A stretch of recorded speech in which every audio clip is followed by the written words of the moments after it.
These UFC fighters aren't losing because they're bad. They're losing because they're in the wrong weight class. What's up, guys? Benway MMA here, and today we are going over all the UFC fighters who need to move weight classes in 2026. Starting off with our first fighter, Jalin Turner, who I believe needs to move up from lightweight to welterweight, guys. He has a 77-inch reach. He's 6'3", so frame-wise, he definitely could fit in at welterweight. He's actually pretty large for welterweight, and as we've seen at lightweight, the weight cuts are just too much for Jalin Turner, and he always looks drained on the scale. The weight cut's only going to get worse as he ages because he's 30 years old, and as he enters into his mid-30s, it's just not going to get any easier for him. I think the weight cuts have severely affected his cardio and chin during his fights. We've seen that be a factor in both the Moicano and Hooker fights. While he has showed a weak chin due to the weight cut, no, he hasn't been clean KO'd, I won't say that, but he just does not respond very well to punches or damage.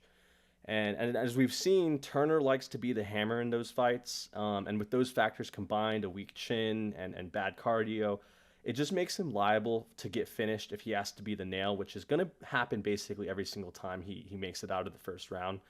And so I do believe he's not likely to continue finding success up the rankings, as he's already lost to a lot of the top 10 within lightweight, such as Dan Hooker, Mateusz Gamrot, Renato Moicano, and even outside of the top 10 in Ignacio Bahamondes. And all those opponents I just listed that Turner has lost to recently have themselves also been on a losing streak, or at least have lost one time since fighting Turner, and none of them have had a win since fighting Turner. So not a good look for Turner at all for his future at lightweight. That being said, if he did move to welterweight, I do think obviously he would have less of a weight cut. Would he bulk up for a little bit, or would he bulk up a little bit to become a welterweight frame? Yes, but he would have less of a weight cut, and I think that would lead to three things. I think he would have a better chin, he would have a better cardio, and he'd have more power and strength. And so I think a better chin and cardio would eliminate much of the downside for Jalin Turner, much of the durability issues that we've seen for him, and give him more success in later rounds. I also think better power and strength increases much of his upside and finishing potential, which is something that he's been able to deliver on, but has also been something that has escaped him just by the tip of his fingers recently. And so, yeah, better power and strength, I think, will allow him to get more submissions and finishes, knockouts, things like that. And I do also think at welterweight, there's a lot of fresh matchups. There's just more strikers that he can be matched up with, and there's less, I guess, anti-grappling matchups for him. I do think he could probably beat up on some of the unks in the weight class that are starting to age out in the near future, such as, Bilal, Kamaru Usman, MVP, Gilbert Burns, Colby Covington for sure, RDA for sure, and for sure D-Rod. And beyond that, some of the younger prospects he could potentially win against that are favorable matchups, in my opinion, are the likes of like Sean Brady, Leon Edwards, Joaquin Buckley, and Geoff Neal. But before he gets to any ranked opponents, he would have to fight someone unranked, and I think the perfect fight to match up Jalin Turner for his first fight at welterweight in 2026 would be to fight Kevin Holland. This would be another, one of those lanky striker versus lanky striker matchups where Turner could adjust to the weight class while also showing he is capable of fighting a legit welterweight in Kevin Holland. And so, yeah, our first fighter, guys, is pretty simple. It's Jalin Turner moving up to welterweight, something I know a lot of people have been kind of saying that he needs to do since the beginning of his career. Moving on to our next fighter, Bo Nickal needs to move down from middleweight to welterweight. This is another one that many people have been saying since the beginning of his UFC career, especially after the Cody Brundage fight, where the beginnings of his lack of physicality began to show. And I have to agree because, again, he's shown to lack the physicality we expected him to have at middleweight. The wrestling advantage he has somewhat been mitigated by the size disadvantage he has, and at the top level of middleweight, that'll continue to happen. He visually looks smaller than most of his opponents, despite lacking, significant muscle mass or leanness. He quite literally looks fluffy at middleweight, as you can see on screen. Probably he looks, kind of unathletic. And I also think middleweight has fighters who can just out-physicality him, even if he has a skill advantage. We saw that with RDR. We could see that with the likes of Gregory Rodriguez or DDP at the top, for example, or we could see him get outskilled by a lot of middleweights, such as the likes of Imavov or Strickland, or straight up both, like the likes of Chimaev. I also think Bo's lack of striking and his lack of comfort striking, and especially with getting hit, is much more punishable at middleweight versus welterweight. Just the power differential alone will mean that, if those openings that Bo is going to have are going to be punished much severely. I also do think he will continue to have limited middleweight success, either through a lack of MMA skill or a lack of size. And so he'll need to move down to compensate. I see him losing to much of the middleweight top 15 and even a lot of its current unranked prospects. I know that RDR loss is aging somewhat well, but I don't think even then he's beating much of the top 15.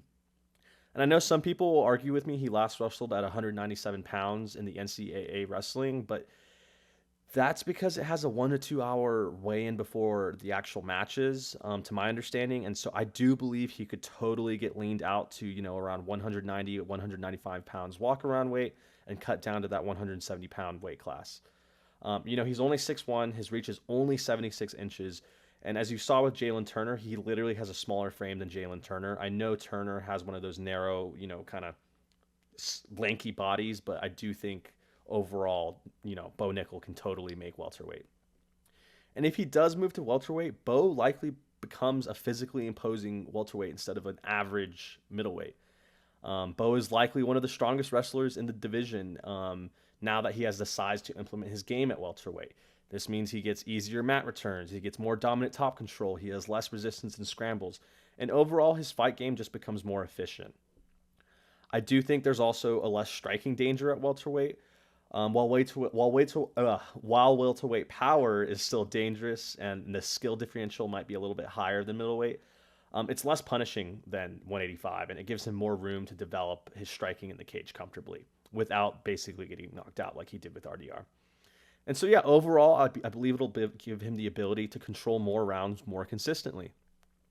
And beyond that, guys, I think stylistically this is better for him because welterweight has more, grappler-friendly matchups, as I kind of said earlier. Every division is going to have anti-wrestling strikers, but welterweight is his best shot to actually win those fights. I could see him beating fighters like, again, the Unks in Brady, Usman, Covington, Bilal. Not so much Brady, but I could definitely see him beating Brady just on the wrestling acumen. And maybe even some strikers in the division like Leon Edwards, Neil Magny, Michael Chiesa, and that's who I think we should match up with him next. I think he should, not get a Leon Edwards or a Brady or anything like that, but he should fight Neil Magny or he should fight Michael Chiesa. Those are both Unks who he would easily beat, and it would put him on path for, a top 15 rank contention fight. Maybe not a ranking, but it would get him, a lot closer so that maybe his second fight at welterweight would be for a top 15 rank. Anyways, moving on to our next fighter, guys, we have Kelvin Gastelum moving from middleweight to light heavyweight. No, I am not kidding. I know you think I am, but let me explain. At this point, Gastelum is such an unprofessional, fat, disgusting pig of a fighter. I used to be a fan, especially after that Izzy fight, but I absolutely hate him now. And I think the UFC needs to take control for him and make an example of him and force him to fight at light heavyweight, or force him to straight up, retire from the UFC. They can just cut him, because this is not this is a discipline problem, guys. This is not a weight cut problem. Gastelum has missed weight at multiple divisions, including welterweight and middleweight. And so let me just go over this. At UFC Noche this year, he missed middleweight by 5 pounds and weighed in at 191. At 191 pounds, he showed no visible signs of actually cutting or even having a training camp. I know it was short notice, but 4 weeks is plenty of time to even look like you cut weight.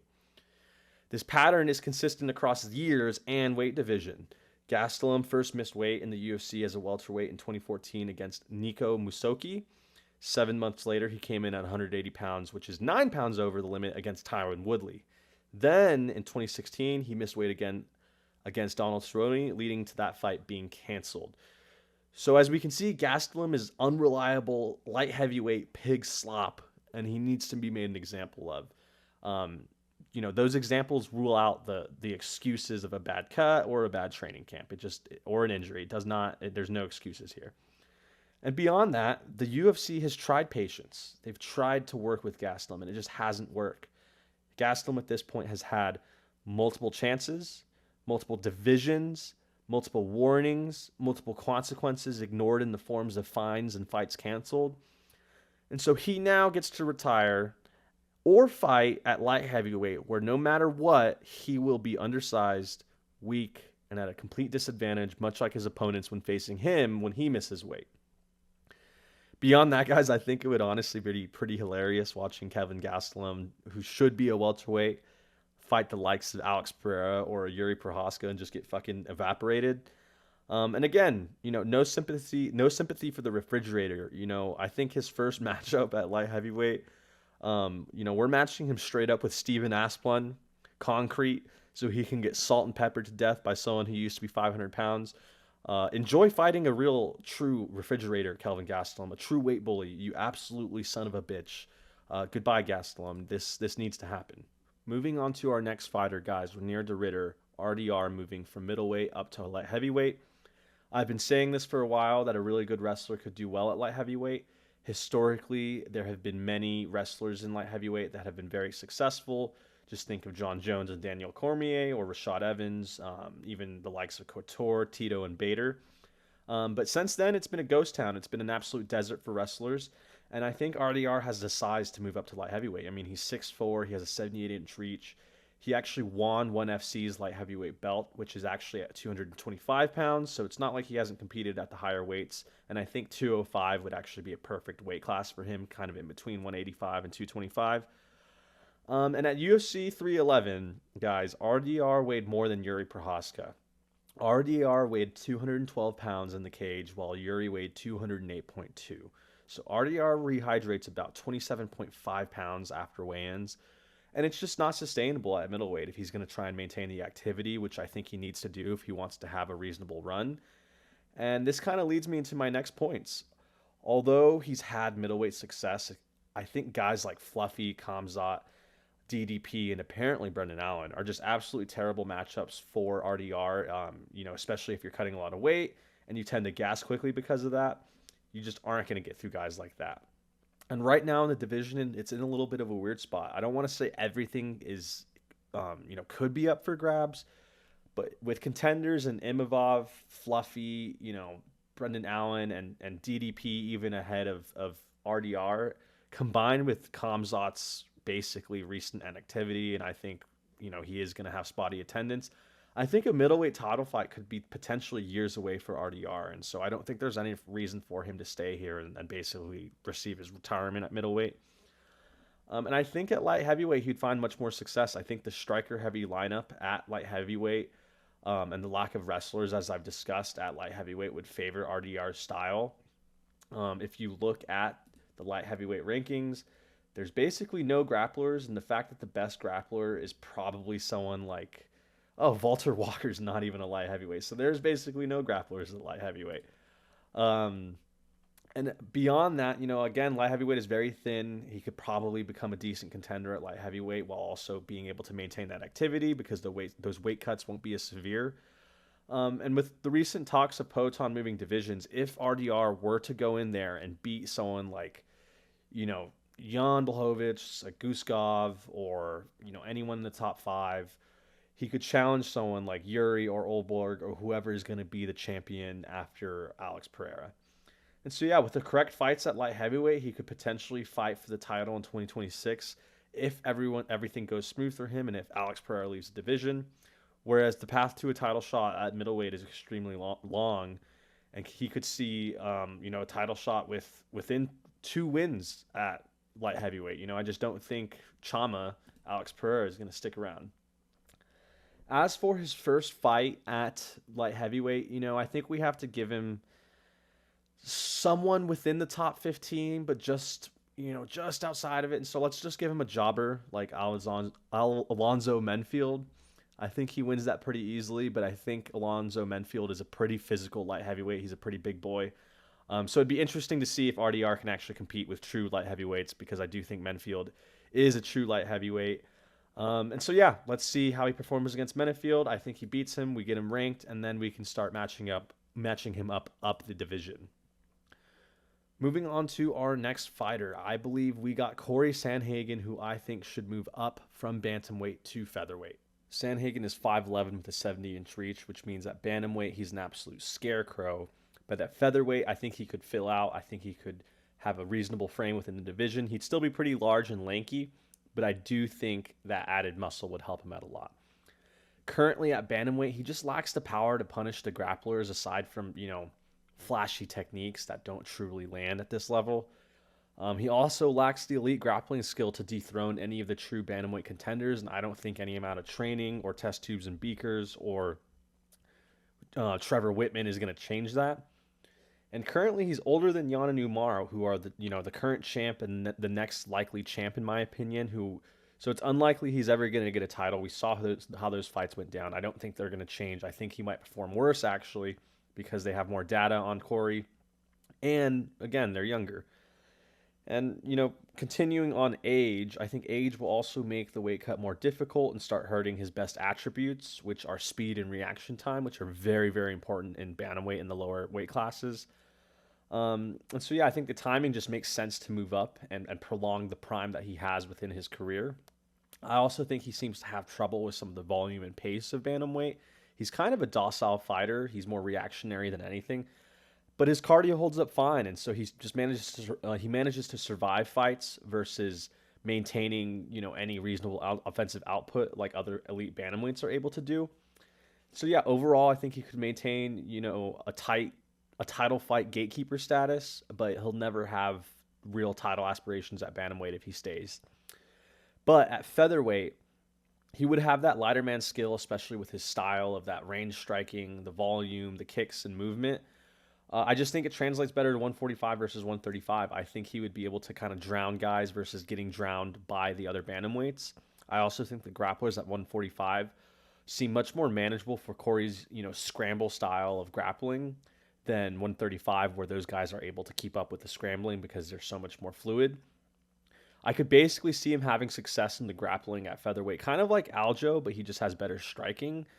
And speaking of striking, I think Cory Sandhagen with some better power at featherweight could really up his striking game because it could actually become dangerous and he could actually hurt his opponents. His lack of strength at bantamweight meant, his length at times could be more of a liability.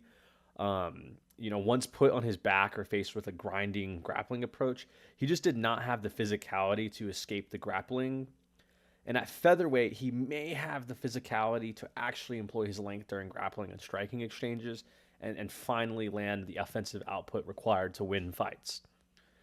Finally, at featherweight, Cory's had a long career at bantamweight, and I think at featherweight he has fresh matchups, which equals fresh momentum. For example, there was a time we thought Figgy was one fight away from a title shot when he moved up to bantamweight. And it's felt like Aljo also has been, one win away from a title shot in featherweight since he arrived. And I think Cory would have an easier time because he's a much more stylistically friendly fighter to the fans, and he just is more popular. And so I think getting momentum at featherweight would be much more easy. That being said, I think his first matchup should be Yair Rodriguez. I think this is a fun matchup that both lets Cory get an overranked Yair out of the top 5. But it's also mostly a striking fight if Cory chooses to stay on the stand-up, which I think it's also very winnable. And Yair is a true featherweight, and so it's he's not a weight bully or anything, but I think it is an opportunity to see if Cory belongs in this weight class. We get Yair out of there, and Cory all of a sudden is in the top 5 potentially at featherweight, and at that point he might be 1 or 2 wins away from a title shot. And if he gets a title shot, I think he could be very, very competitive. Moving on to our next fighter, we have Jailton Almeida, who I think should move down from heavyweight to light heavyweight. Long story short, guys, the Jailton Almeida heavyweight experiment has failed. Originally, Jailton Almeida did fight at light heavyweight, but he kind of fell in love with heavyweight. He had moved up, I think, for the UFC, maybe on short notice. He enjoyed not having to weight cut, and figured that at the time there wasn't a lot of heavyweight grapplers that could beat him, and so he figured he could work his way up the division, and that was mostly true.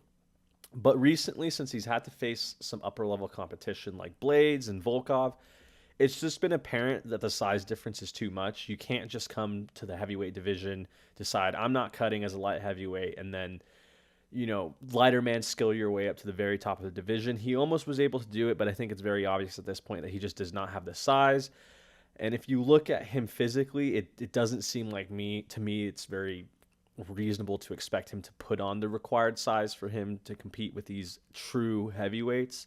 So yeah, I think it's time for him to move back down to light heavyweight, and I think the timing makes sense, guys. I think light heavyweight, for the first time in a long time, does not have a lot of grapplers, so I think he would have a lot of success there. If you look at the light heavyweight rankings, it's the weakest it's been in a very long time, in my opinion. I think Alex Pereira will be leaving soon, and then the division more or less is wide open. Almeida at that point would finally actually have some sort of advantage within the division. And yeah, so this one's pretty simple, guys. It's not too in depth. It's let's push Almeida back down to his original weight class, where I think the timing just makes sense. There's less grapplers at light heavyweight. He's obviously not able to compensate, the size at heavyweight with the skills he has. And I don't think any of the advantages he gains at heavyweight was truly improving his game. Like, let's just go over him, for example. Does him having lighter man skill help? That was his only advantage? Yes. But let's talk about power. Was he even using power to any extent at heavyweight where it was going to help him? No. And so him losing power, I don't think is going to affect his game very much. I don't think he uses power as an attribute. Speed, again, he's not really using it in striking. I think the differentials and a takedown being faster is pretty negligible. I don't think his grappling all of a sudden is going to level up. I think overall, guys, he is just a lay and pray grappler, and I think he'll be able to do that at light heavyweight much more successfully than at heavyweight. Anyways, moving on to our next fighter, we have Aleksandar Rakic, who I think should move up from light heavyweight to heavyweight. For Rakic, guys, it's pretty simple. He's a naturally heavyweight-sized frame. He's about 6'4" to 6'5", with a very long reach, and I think the weight cut to 205 is very obviously draining his performance and durability. And if he moved up to heavyweight, he could add muscle, improve recovery, and reduce that injury risk, because he's also been injured at 205 quite often, especially that knee, which has led him to have a lot of inactivity in the division and has stalled his progress. Maybe he could have had a title run if he had more activity when he was younger, but at this point, I think his career at light heavyweight is pretty much over, because he is now on a 4-fight losing streak, with 3 of those by TKO or by KO. And so, yeah, the trend is definitely suggesting that he is declining in durability at 205, and that weight cuts are definitely worsening that chin and recovery. And he's lost some of those physical advantages, I think. He's no longer the biggest or fastest of the top light heavyweights. I think other light heavyweights are able to land on that button much quicker than he is able to land on theirs. The division is filled with absolute killers at this point, whereas the heavyweight division is kind of the opposite. It's filled with a lot slower athletes. Yes, the power differential might be a little bit bigger, but I think at this point he has to take the risk, because I don't think he's surviving light heavyweight very well at this point either. And so his strengths are no longer shining at light heavyweight, but they might be able to still shine at heavyweight, where the competition is just so trash that he could easily beat up most of the top 10. Maybe not the top 5, but even then, I think he could beat up the likes of a Pavlovich. I don't think he could lose against Pavlovich as long as he doesn't get his button touched. And we don't know how washed his chin truly is. If it is because of the weight cuts, because he is a massive light heavyweight, then who knows? Maybe his chin is just compromised because of the weight cut. So yeah, I think it's pretty simple. He should move up to heavyweight. I don't think he's going to have any progress at light heavyweight. He's 3 to 4 wins away from a title shot at heavyweight or light heavyweight. Whereas at heavyweight, if he gets matched up, who I think he should get matched up with, he's only 2 to 3 fights away at heavyweight. And those fights are a lot more winnable, in my opinion. And so who I think he should be matched up with is pretty simple. I think we should give him a layup. Let him get his confidence back. Let him fight Marcin Tybura. I think he's way too fast for Marcin Tybura. I don't think Marcin Tybura, even at heavyweight, has the physicality to overwhelm Aleksandar Rakic like I think some of the other higher-ranked heavyweights could. But Marcin Tybura is a layup for Rakic. Let's give him that. Anyways, guys, that completes the UFC fighters who I think need to move weight classes in 2026. If you agree or disagree, make sure to comment below. If you enjoy my videos, make sure to like and subscribe. Anyways, I'll see you guys next time. Goodbye.